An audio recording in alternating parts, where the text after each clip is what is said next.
Break के बाद आपको स्वागत है और एक बड़ी खबर आ रही है। दिल्ली विधानसभा चुनाव से जुड़ी ये बड़ी खबर। इसी ने केजरीवाल की शिकायत पर संज्ञान लिया है। चुनाव आयोग ने प्रवेश वर्मा पर कार्रवाई करने को कहा। इसी ने ये संज्ञान लेते हुए कार्रवाई की बात कही है। इलेक्शन कमीशन ने दिल्ली पुलिस से एक्शन लेने के लिए कहा है। पैसे बांटने के मामले में जांच और एक्शन का निर्देश दे दिया गया है। नई दिल्ली सीट से उम्मीदवार है, बीजेपी के उम्मीदवार है प्रवेश वर्मा। और ज्यादा जानकारी के लिए बात करेंगे संवाददाता आयुषी से। आयुषी, जिस तरह से इलेक्शन कमीशन ने संज्ञान लिया है और अब आदेश जारी कर दिए गए हैं, और क्या जानकारी इसको लेकर? जी बिल्कुल, आम आदमी पार्टी लगातार ये आरोप लगा रही थी कि प्रवेश वर्मा आदर्श आचार संहिता का उल्लंघन कर रहे हैं। और ऐसे में अरविंद केजरीवाल, जो कि नई दिल्ली से प्रत्याशी भी हैं, उन्होंने इलेक्शन कमीशन में इसकी शिकायत दर्ज करवाई थी कि जो उनके सामने जो उनके प्रतिद्वंदी हैं, जो बीजेपी के कैंडिडेट हैं, वो लगातार महिलाओं को पैसे बांट रहे हैं, जॉब के लिए कैंप लगा रहे हैं, और वो ऐसे पैम्पलेट्स बांट रहे हैं जिन पैम्पलेट्स पे प्रिंटर का नाम और एड्रेस नहीं है। तो ये जो तमाम आरोप है, ये आम आदमी पार्टी के तरफ से जो अरविंद केजरीवाल हैं, उन्होंने इलेक्शन कमीशन के सामने रखा। और उसके बाद आपको बता दूं कि 15 जनवरी यानी कि कल एक job for camp for job लगना था प्रवेश वर्मा के द्वारा, जिसका जो हवाला है वो भी अरविंद केजरीवाल ने इलेक्शन कमीशन के सामने रखा कि 15 जनवरी को ऐसे कैंप्स लगने वाले हैं जहां पे लोगों को झूठा दिलासा दिया जा रहा है, जॉब बांटा जा रहा है, और इस तरह की योजनाएं जो है वो फैलाई जा रही है।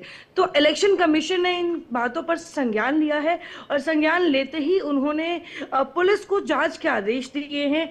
साफ कहा है कि ऐसे कोई भी कैंप ना लगे, इसका जो पुलिस है वो ध्यान रखे, और इस पर रिपोर्ट तैयार करने की बात कही है। क्योंकि आरोप प्रत्यारोप तो चुनाव के दौरान लगते रहते हैं, लेकिन ये गंभीर आरोप है, ये आचार संहिता के उल्लंघन के आरोप हैं। और ऐसे में अगर ऐसे आरोप लग रहे हैं तो इस पर जांच पहले इलेक्शन कमीशन करती है। तो ये जो जांच के आदेश पहले इलेक्शन कमीशन ने दिए हैं, और उसके बाद ये रिपोर्ट जो है पुलिस द्वारा बनाई जाएगी कि आखिर किन किन इलाकों में महिलाओं को पैसे बांटे गए, किन आधारों पे बांटे गए, कौन कौन सी तारीख थी, कैंप फॉर जॉब जो लगाए जा रहे थे वो किन लोगों के लिए लगाए जा रहे थे और किस आधार पे लगाए। तो ये जो पूरा डेटा है, पूरा रिपोर्ट है, ये पुलिस को अब इलेक्शन कमीशन के सामने सबमिट करना है, और उसके बाद इलेक्शन कमीशन ये तय करेगी कि आदर्श आचार संहिता का उल्लंघन है या नहीं, और है तो कैसे क्या कार्रवाई होगी। बिल्कुल आयुषी, और अगर ऐसा लगता है आचार संहिता का उल्लंघन होगा तो प्रवेश वर्मा की मुश्किलें बढ़ सकती है, उन पर कार्रवाई की जा सकती है।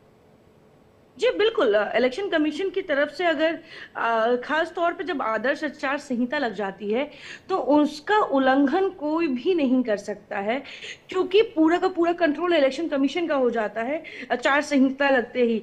और जो नियम है वो बहुत कठोर नियम है, वो हर प्रत्याशी के लिए बिल्कुल बराबर बनाए गए हैं। और ऐसे में अगर इलेक्शन कमीशन को ऐसा लगता है कि प्रवेश वर्मा ने आदर्श आचार संहिता का उल्लंघन किया है, तो इलेक्शन कमीशन उनके खिलाफ कठोर से कठोर कार्रवाई कर सकती है। क्योंकि इलेक्शन कमीशन के पास ये सारे राइट्स हैं कि उम्मीदवारों का वो किस तरीके से उम्मीदवारों को चुनाव में वो चुनाव लड़ने दे या उनका नामांकन खारिज कर दे, क्योंकि उन्होंने उन नियमों का उल्लंघन किया है जो नियम सबके लिए बनाए गए हैं। बिल्कुल आयुषी, धन्यवाद आपका इस पूरी जानकारी के लिए। तो देखना होगा प्रवेश वर्मा की मुश्किलें